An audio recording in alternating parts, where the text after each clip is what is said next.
Hi there, Sagittarius, Sun and Rising. Welcome to your January 2024 Astro Update. It's Rena here, fellow Sun and Sagittarius, for those who are Sun and Sag.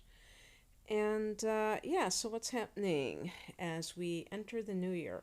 Well, one thing that I really like about January is that there's going to be a period of time that opens up. We could say officially at the end of January, but even on January 1st, when Mercury goes direct in our sign, that all the personal planets will be direct for several months, starting in January 1st until April 1st, when Mercury goes retrograde again.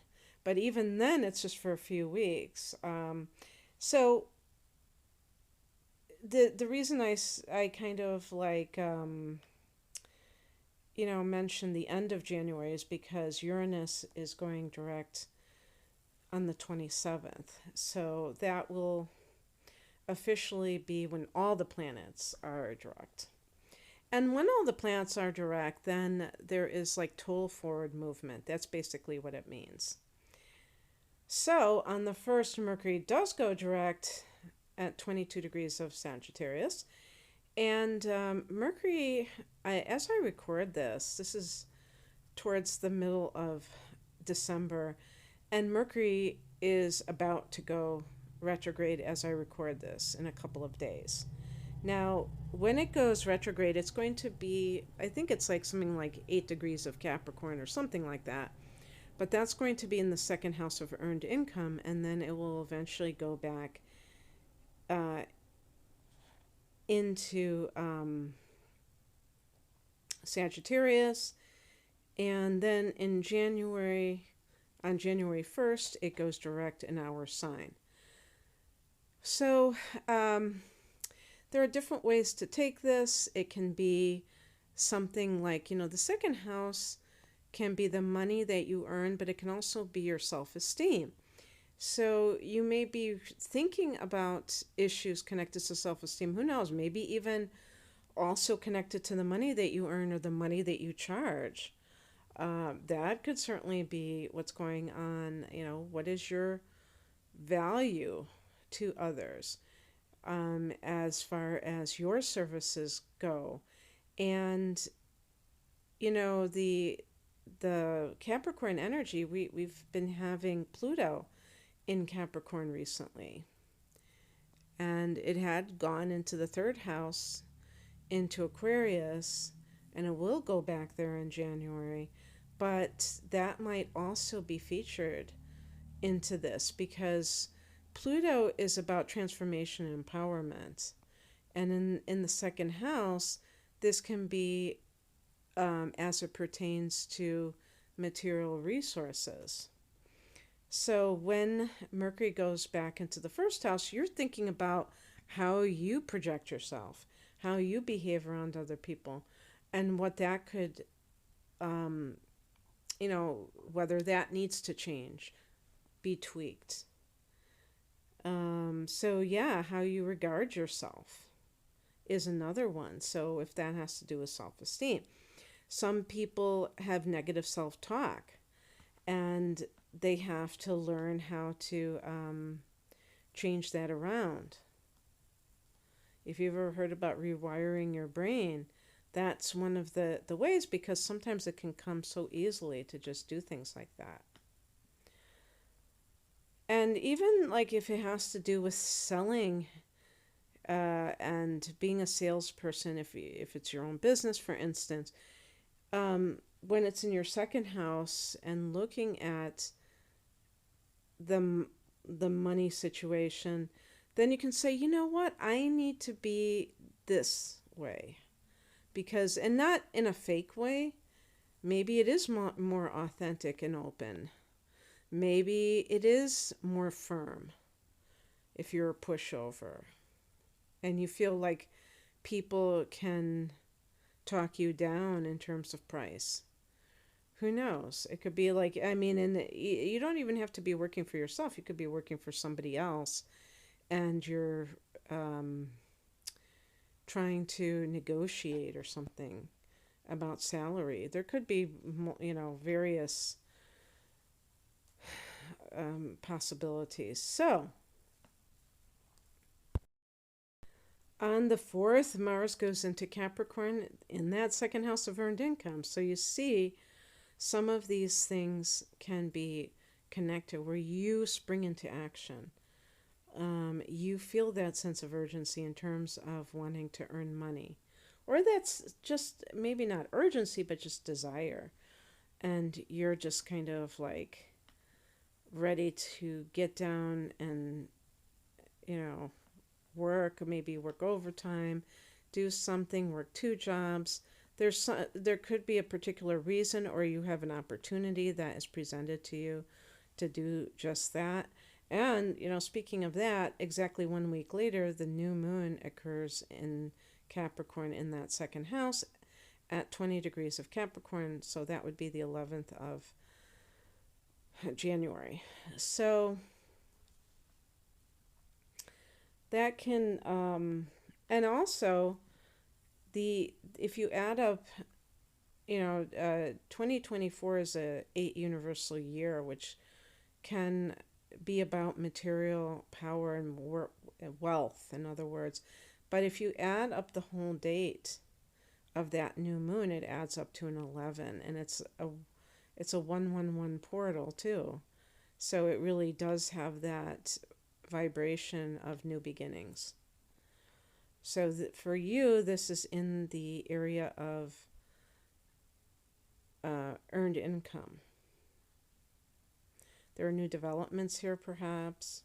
On the 13th, Mercury goes back into Capricorn. So the planets are starting to all file into the second house. So that's cha-ching for Sagittarius.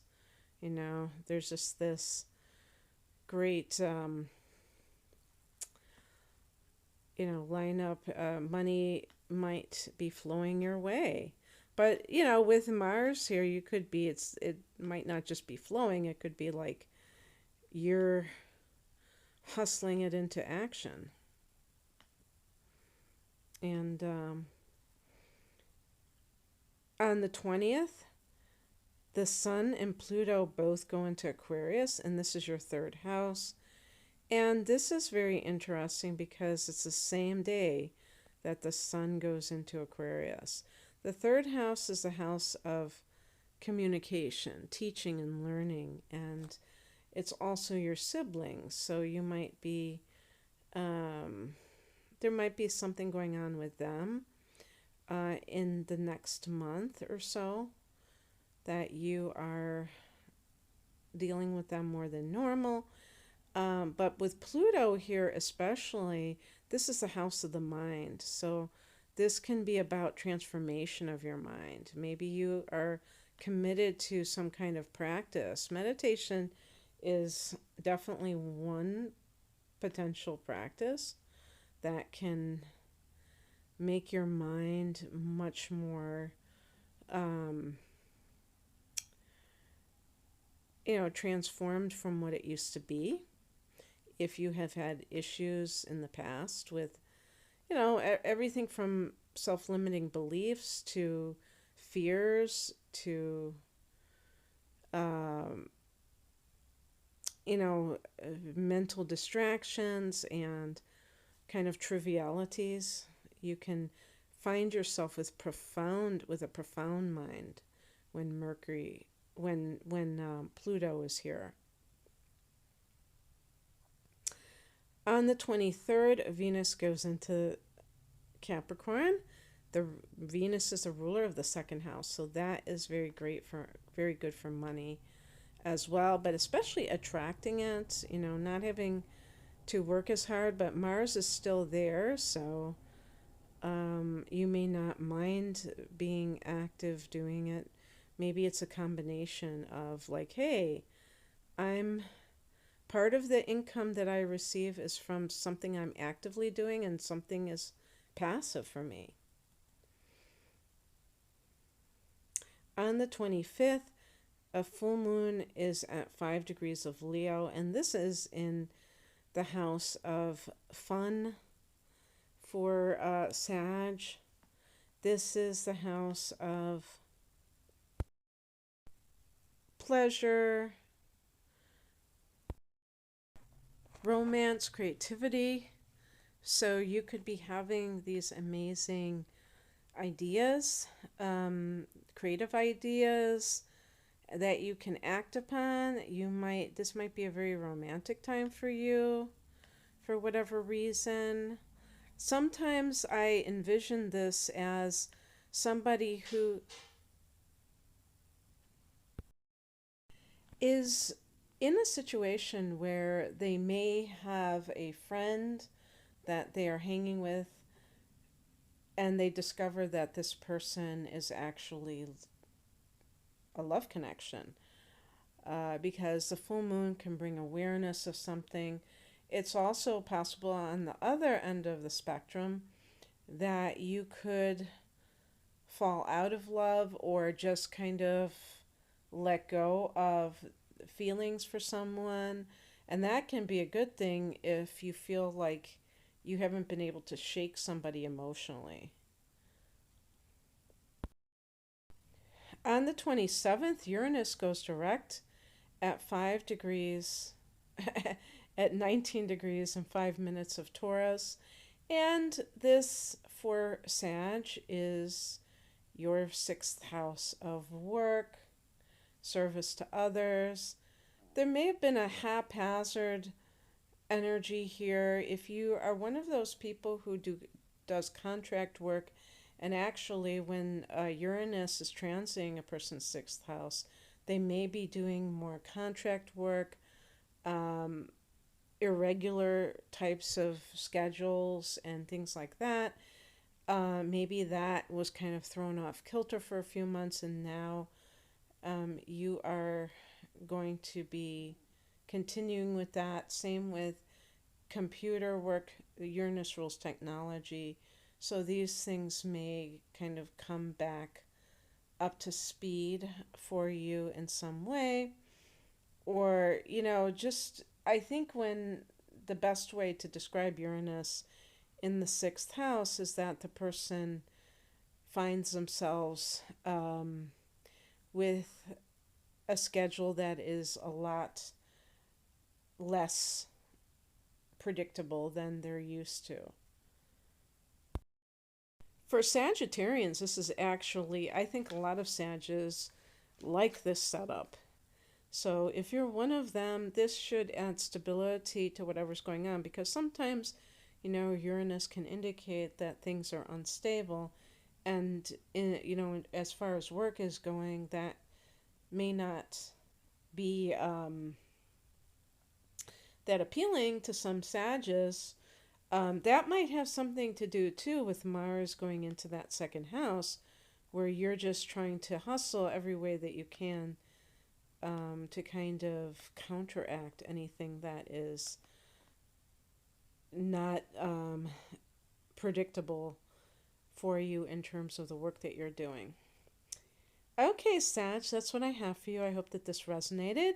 If you would like a private reading, since I'm posting this in December when a lot of people are having their solar returns, I want to promote my double reading, which is a package deal, an hour of natal chart interpretation, an hour of transits for 2024 for a special price.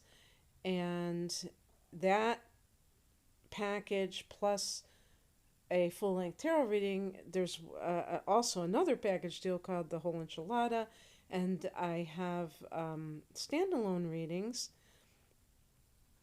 for all of these areas, as well as career matters and love and things of that nature. You can find out more information at the link below. I'm at RainaMoonAstrology.com. Thank you for listening.